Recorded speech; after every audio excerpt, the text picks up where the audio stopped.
another episode of Everybody Hates Black Men. I'm your host, Edward Anderson. I got to upload. I'll probably upload today, like another episode of Tether Talk. Y'all will get to that when y'all get to that. But I want to talk about a couple of things that I've been seeing that I want to, that, you all are much better at calling that out than I am, to be honest with you. I tend to, if people are going to make mistakes, they're going to mess up and reveal themselves to be what they are. I mean, that's going to come in time. So I'm not typically on the kind of chameleon. I should have titled this video chameleon, what is it called? The Spanish Inquisition, the Chameleon Inquisition. And I'm only going to be talking for about 15 minutes, not that long. But I wanted to talk to y'all about something that you all wanted me to cover more than what I have, which is chameleons. And chameleons are among us. Here's the thing. And shout out, by the way, shout out to Mr. Fantastic. I saw he's at 22,000. That's good to see. And shout out to Only Logical as well. He's had to private his videos because he's being attacked by, the usual suspects, so to speak. The stuff he does is very triggering to black women, even though his stuff is a lot more evidence-based than a lot of our stuff is. Like, he definitely puts the receipts in there. So make sure you all support Only Logical.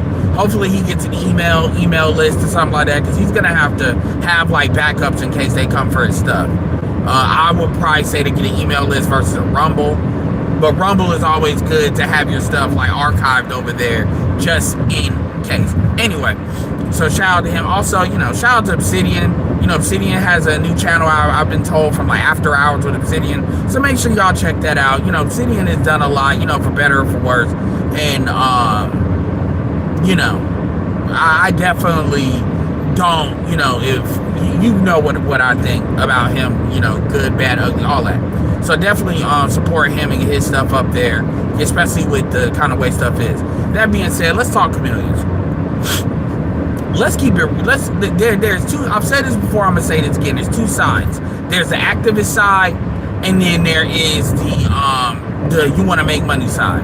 Are there things? And by the way, actually another thing, Professor Black Truth did a great video. I shared it on my community tab. Make sure you check that video out. That video does very well going with what I'm saying here, and he was talking about it more political shields, but it definitely does a good job talking about political shields, and it serves as a platform to for other types of shilling as well. PGS has talked about this stuff before when he was talking about like the aftermath of the election, but it's always good to have a good reminder that about 20 minutes, and it shows you the more further evidence of shilling and why it's detrimental and all that. Not just because people are hating on other people, but it's actually really detrimental when it comes to media, especially where the state of this country is and stuff like that. But like I said, activists versus people that are just in it for a bag. And I'm not anti-bag, but what I will say is a lot of folks, they are willing to sell out for the bag. And there is levels to selling out, but like I'm gonna tell you right now, if you got sponsors, I'm generally kind of suspicious of you, especially if you got sponsors, because if you got sponsors, then that means anything you say or do that's against your sponsors, they're gonna be quick to pull that money, and it is what it is. But it's not just people that have sponsors. So let's go over a couple of people. That's really what I wanted to talk about. So you've got Sarah Fontenot, somebody I've had good things to say, about, but it looks like she was playing the slow game, and a lot of how she really thinks is starting to come out. I've talked to her about her before. Very attractive woman. I've been told she's from Canada. So yeah, that's kind of a micro strike, because America and Canada are different places. Canada has much more socialism in America. Canada's a much more smaller population than America. Canada is essentially the size of California at about 38, 39 million, just like California, just to give you all an understanding. And America is much more broader historically and a lot of stuff. And if she is from Canada, that kind of gives me a lot more understanding is why her brothers are with white women, with something she said. And it really kind of gives me pause of why you not Because there's no way you're not getting offers from black men. There's just no way. So you're 37 years old, and Fawcett Media did a good job covering this. So I'm kind of piggybacking on some things she said on his stuff. She was talking about, she was talking to Nick Cannon, and one thing I gotta say that I don't like, one thing I really do not like, and look, I like Nick Cannon, but what I don't like is I don't like these niggas that platform these bitches. Like Nick Cannon, for example, I'm just gotta keep it real. Nick Cannon is not somebody I trust. His platform is not a good platform for this type of conversation. Because the truth is, Nick Cannon can never really say what needs to be said because Nick Cannon is so sponsored up. Nick Cannon he can't tell the truth about nothing. He can't. So essentially what you're doing is you're platforming these chicks. You're platforming these women that are basically not telling the type of information that a lot of women need to hear. They're stealing time from females. Now, it's on them for listening to that bullshit, but let's not say what it is. A lot of these chicks are in their 30s. They're looking for an answer, and they do not have time for the bullshit. And one thing that Sarah said, that Sarah was talking about, people consider her the new Kevin Samuels. Are you fucking serious? We're not going to get into the ridiculousness of that statement, because really what you're essentially doing is you're trying to brand yourself with him, which is straight up bullshit. Mediocre Tutorials is way more closer to having that mantle, which he shouldn't have it either, by the way, than this chick is. And what I don't like about a lot of these women is, and women really need to start, Tasha K does it a little bit, but women really need to start squeezing these chicks and being like, yo, you need to really tread lightly in these spaces. Because the reality is, you all are really messing up a lot of women too. And you all really don't even have grounds to really speak at the level of influence that they have. These chicks are literally getting platformed.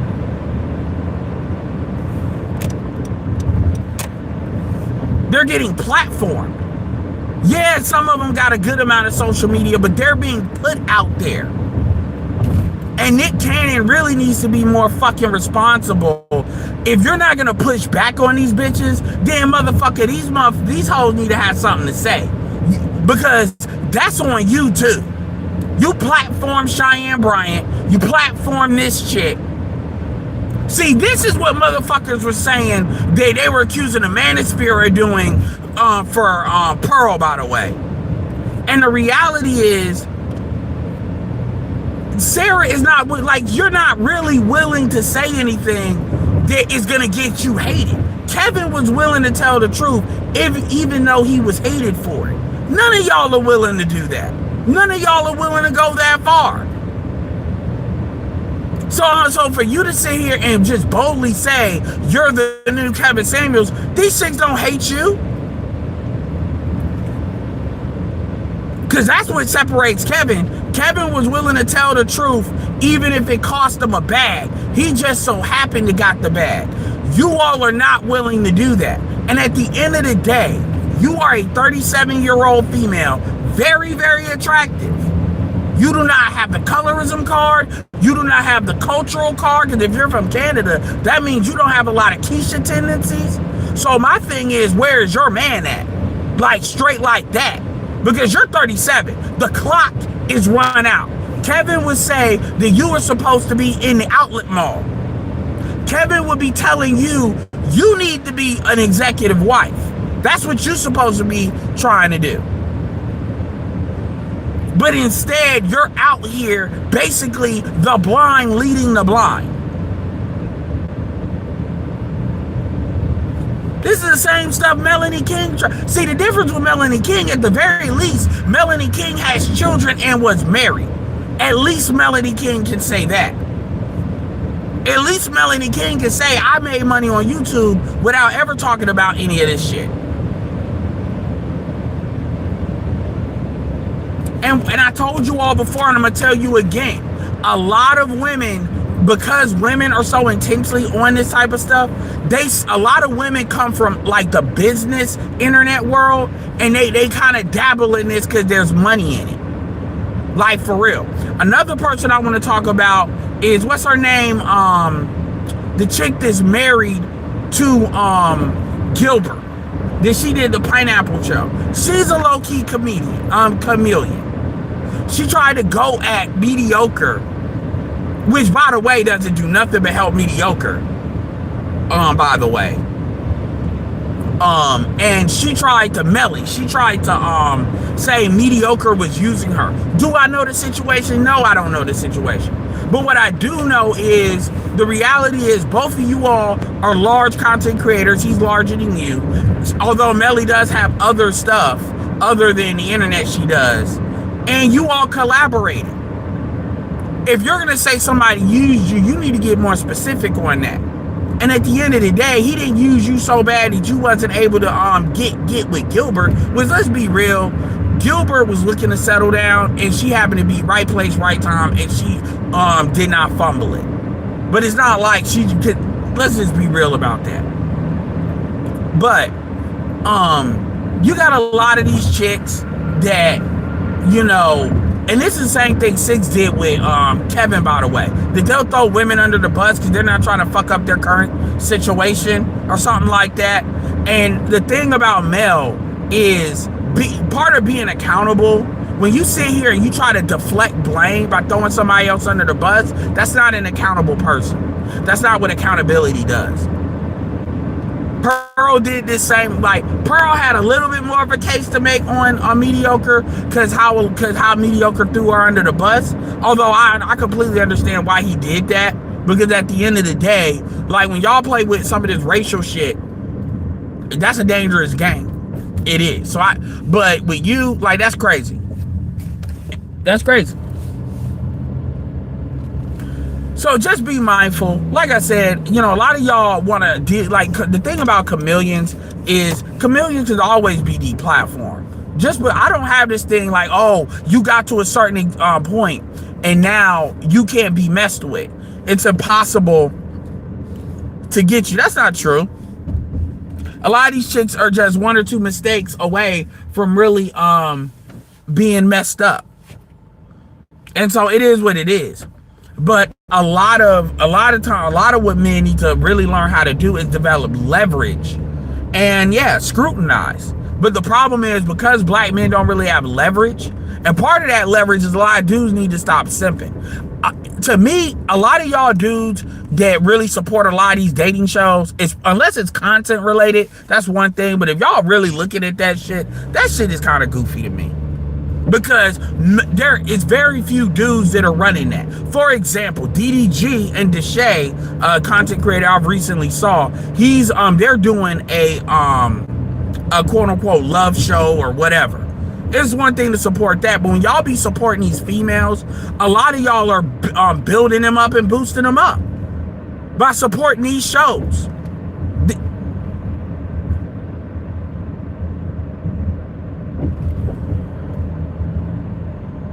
There's a couple of females out there, but there's also a lot of chameleons. There's money in it. There's money.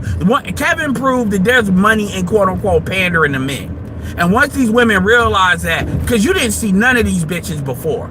You didn't see none of that shit before Kevin. That's the one thing we can always say in 2.0. Once they realize it's dudes out there that's willing to cough up money, and they saw all that money Kevin was getting via super chats, now you saw all these women coming out. It was like Danica Marie was around before Kevin, to be fair, but it was very few. The money was in telling these chicks what they wanted to hear. That's where the money is, and it still is. But if you look a certain type of way, a lot of black men are desperate to believe that stuff is not completely wrecked, and they are willing to be lied to just as much as these females are.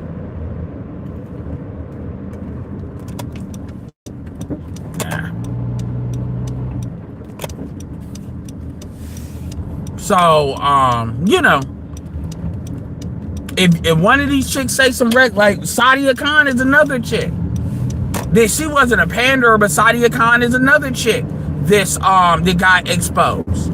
This is a Pakistani chick talking about I'll suck his dick whenever I want to. This chick is literally a side chick to a married man, talking about you're a high value woman. You are literally a homewrecker. And the reason why, remember, one of the big reasons why she's very popular, she's popular because she can pull for men and women. She can pull for simp ass white dudes, because that's mainly who's following her, and on the male side, and women that they like how she carries herself, and they like how she challenges rape pill stuff. But at the end of the day, she's 37 years old as well. Once she's same age as me. Once these women are 38 and they're not married, they're clocked out. They're clocked out. Like, seriously. These chicks ain't about, like, because any dude, and if they do get with a dude, that dude is either they're taking a discount, or that dude is significantly older. It's like a Deion Sanders Carucci situation. That's always the situation. Let me see, how old is Gilbert Arenas? Gilbert is 43 years old, so it's not that big of an age difference, so I won't say all that. But yeah, that's what it is.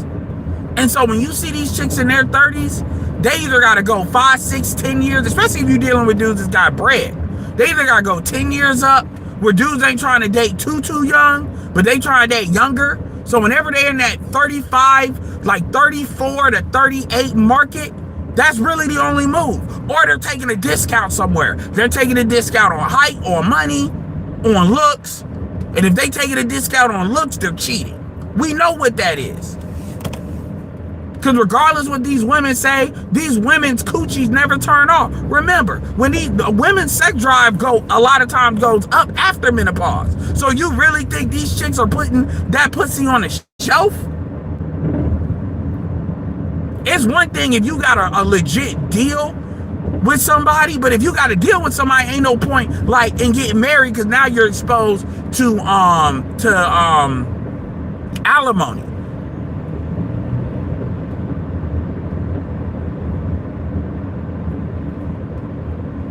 Yeah, a lot of them, yeah and no. Yeah and no, true. The thing is, the smart women, no, that's where, like, the other woman has its perks in the immediacy, but in the long term, the other woman ain't the move, because the other woman ain't securing shit. The other woman isn't secured. That's the problem with the other woman.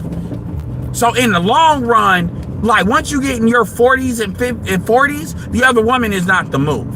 The other woman is the type of shit you pull. That's a young woman's game. That's a young woman's game. Because if you're not, because then at least once you get done with that, you have time to secure something.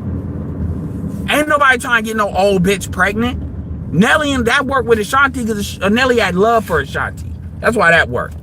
But anyway, y'all, it's been great. Yeah, what's up, y'all? I just wanted to give y'all this little quick, yeah, she was, that's why I didn't like her, quick review on that. And with that being said, it's Edward signing off. Peace.